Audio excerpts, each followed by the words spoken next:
The Rose Bowl, number 8 Utah versus number 11 Penn State. All right, so Utah is favored by 2.5. And if we look at these two teams, and we start to see kind of two different mentalities, if you will. Let's start with Penn State. Penn State had a year in which they did not feel like they were going to find themselves in the Rose Bowl. It wasn't until really late in the year, really until South Carolina beat Tennessee, that there was a path for the Big Ten to get two teams into the playoff. Until that moment, Penn State, where were they going to go? I mean, who knows? Like their bowl tie-in. It wasn't going to be the Rose Bowl. And, they were going to go down to the Citrus Bowl or something along those lines. And that's where they were headed. They had played really well outside of 2 games where they lose at home to Ohio State, and they got really handled by Michigan on the road in Ann Arbor. And yet, when you look at them, it's like they played really well outside of that. We were at their first game. Gus and I were at their first game. They give up 31, end up beating Purdue on the road. Ends up being a lot better victory than we all thought. Purdue ends up winning the west side of that conference. Then they didn't give up over 17 points the rest of the year outside of those 2 games against teams that are in the playoff, Ohio State and Michigan. So this team got a lot better. Their defense was very stout. And here's the best part if I'm a Penn State fan, the future is even brighter because I thought the best part of their team was their young players. Outside of Joey Porter, who's not going to play in this game, Parker Washington, their wide receiver, he's not going to play in this game either. But the best part of their team was the young players. Their recruiting class last year came in, and they were impactful right away. Namely, those 2 running backs, Katron Allen, Nick Singleton, Abdul Carter, the linebacker. He's a very good player, a guy I'm excited about for the future. And the guy that, while he wasn't a starter, there's a lot of excitement about what he can be in the future, and that's Drew Aller, their quarterback.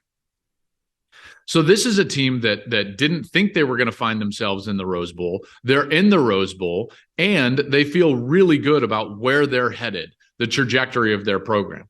Now you look at Utah.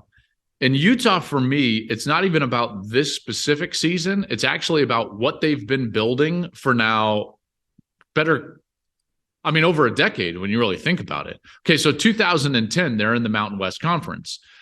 They fight, they scratch, they get included by Larry Scott to come over in the expansion. Colorado and Utah join the Pac-12. Well, ever since then, there's been this slow build, this building process in which Kyle Whittingham has built Utah into what is now back-to-back Pac-12 champions. And the last rung on the ladder of like climbing and building would be to win the Rose Bowl. Right? We saw them get themselves to a point where they could be a 500 team and then go to a bowl within the Pac-12 and then win their division and represent their division in the championship game. Then they finally won the championship game. Now they've done it in back-to-back years. Their next step is winning the Rose Bowl. And if you asked any Utah fan in 2009 or 2010, like, hey, in 2022, you're going to be back-to-back Pac-12 champs. You're moving conferences, by the way, and you're going to win the Rose Bowl. They would take it. So this, to me, is not a culmination of a season. It's not the fact that this season, based on where they started, was a bit of a disappointment and they lost a couple of games that they shouldn't. No. This is more the overarching program building that Kyle Whittingham has done. And it's like, can you cap it off with that moment where you win a Rose Bowl? That would be really impactful for recruiting and for the overarching narrative of Utah football. Then they can start setting their sights on like, let's get to a playoff.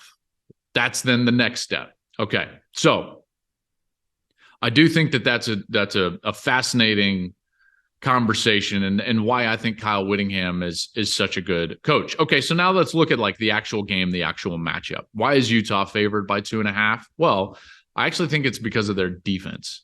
So let's first look at Penn State. Penn State, how do they win?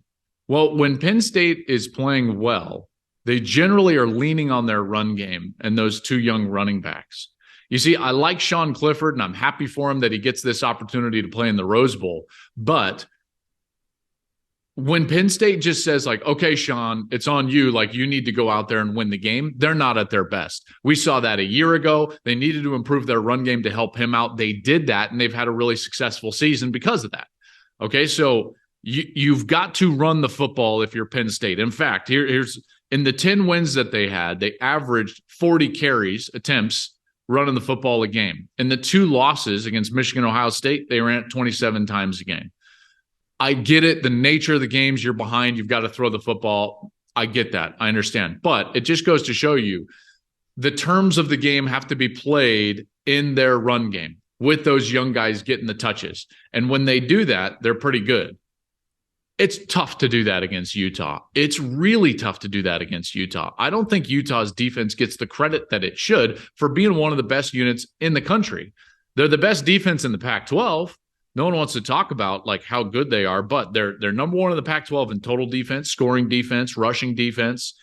And when you look up and in their last 4 games, they've held their opponents to 1.9 yards per carry. That includes, by the way, USC, who had run it for over 4.5 per game in every game this season. Then in the championship game, 2 yards per carry. That includes Oregon. There was a heavy run team and a real identity of toughness and imposing your will. They want to run the football. What did they do? They ran it for 59 yards. Granted, Oregon won that game, but Utah's defense, again, is very good. They're going to force this game onto Sean Clifford, and that's not really where Penn State wants to be. It would remind me a lot of like the Michigan-Penn State matchup in a lot of regards. And on the flip side, while Penn State's defense is very good, like I said, they've only given up 17 points 3 times, more than 17 points 3 times, Purdue in a win, and then the 2 losses against the 2 playoff teams. And yet, Utah, to me, is a team that can be balanced, and when Cam Rising is playing well, just makes them a really dynamic team.